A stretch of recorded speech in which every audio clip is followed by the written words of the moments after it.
Number 10. Death in Costa Rica. Carla Stefaniak was on vacation in Costa Rica when she was killed. Carla was from the Miami Beach area and had gone on a trip with her sister-in-law, April Burton. They were there to celebrate Carla's birthday, but her sister-in-law had to return to Florida the day before Carla's flight. This left Carla alone for just 24 hours. The last time she was seen alive was when the two women said their goodbyes at the airport on November 27, 2018. Carla never made her flight home on April 28th. As it turned out, a security guard who'd been staying in the room next door to her was a brutal murderer. Her body was discovered partially buried and covered over in plastic bags near the Airbnb villa where they were both staying in San Jose. The police said her remains were riddled with stab wounds and she had suffered a serious blow to the head. The day of her death, Carla had been texting friends that it was raining out and that her power had been interrupted at her accommodation. Her last text was sent at 9 o'clock local time. It was after that the security guard, identified as 32-year-old Bismarck Espinoza Martinez of Nicaragua, made his move. He attacked the woman and killed her completely unprovoked. But the security guard didn't cover his tracks, and he was arrested quickly.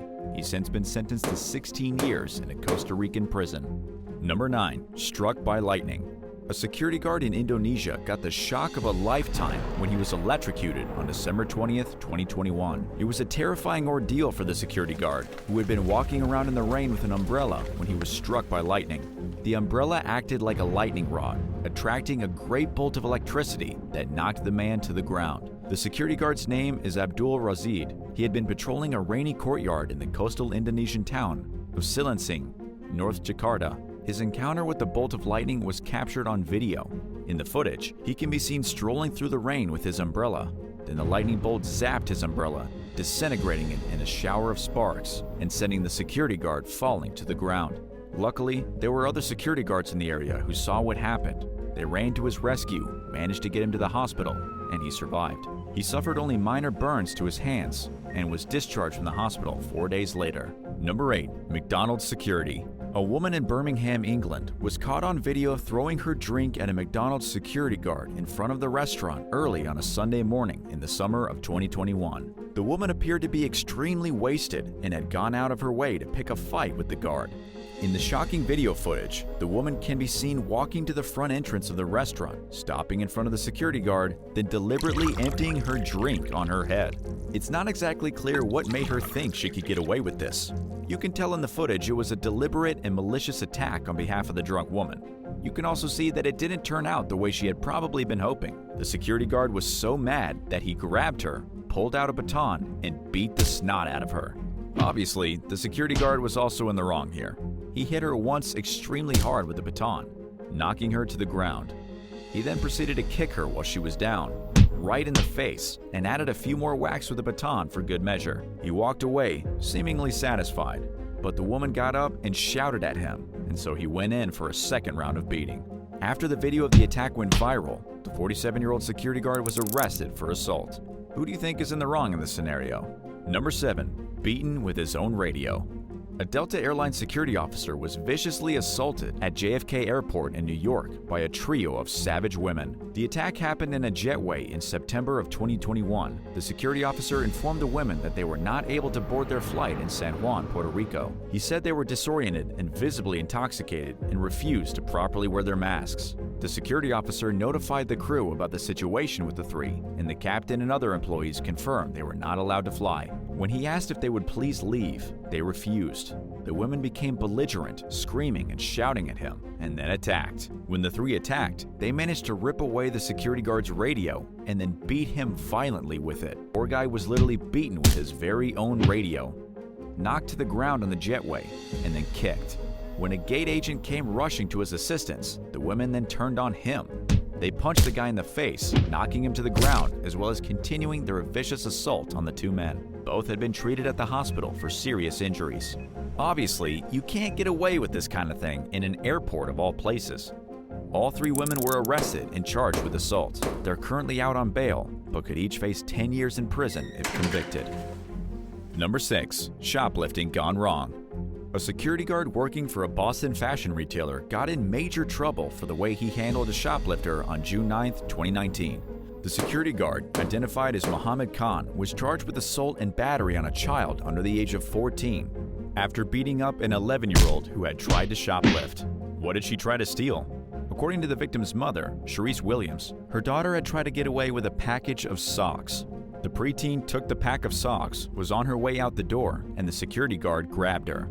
To make the incident even more traumatic for the young girl, the security guard was wearing normal clothing. He wasn't dressed like a security guard, and so the girl thought it was some random man trying to carry her away. Muhammad grabbed her, pulled her back into the store, pushed her into a corner, and then punched her in the face. He had her by the neck, straddling her as he raised down blows on the child. And this guy is over 6 feet tall and over 200 pounds. This is obviously not an appropriate reaction for a security guard stopping a child or adult from stealing socks. He was under explicit orders from his employer not to ever lay hands on a customer, even a shoplifter. He had also been warned 4 times previously for inappropriate behavior. The young girl is now traumatized and is in counseling, according to her mother. The security guard is facing jail time. Number 5. Murder in Florida. Sasha Samsonen was killed by the person who was supposed to protect her. The 27-year-old Florida woman was murdered inside of her apartment in October of 2015 by none other than the security guard hired to keep her safe. His name is Michael Duxbury, and he's been charged with first-degree murder. Police found his fingerprints and footprints inside Sasha's home, directly connecting him to the murder. The unfortunate victim had returned home from a night out with her friends, but didn't get back to anybody the next day. Her friends became suspicious and called the cops. Officers were sent to her home, where they discovered Sasha's body, her clothes ripped, and the toilet seat left up. The killer had wrapped her in a comforter and left her on the bed. It didn't take much for the police to figure out exactly what happened.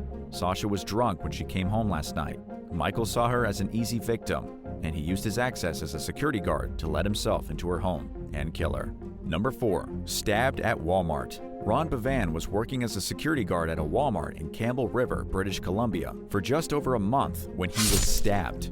It was the holiday season, 2021, and people were stressed and aggressive, especially at Walmart. One particular customer was crazier than the rest. He wasn't adhering to the store's rules, and so Ron asked if he would please remove himself from the premises. Rather than do that, the man attacked with a blade. The blade hit Ron's stab-proof vest, but still slashed his skin beneath. It was lucky an ER nurse happened to be on the scene and was able to tend to Ron, who lost a lot of blood.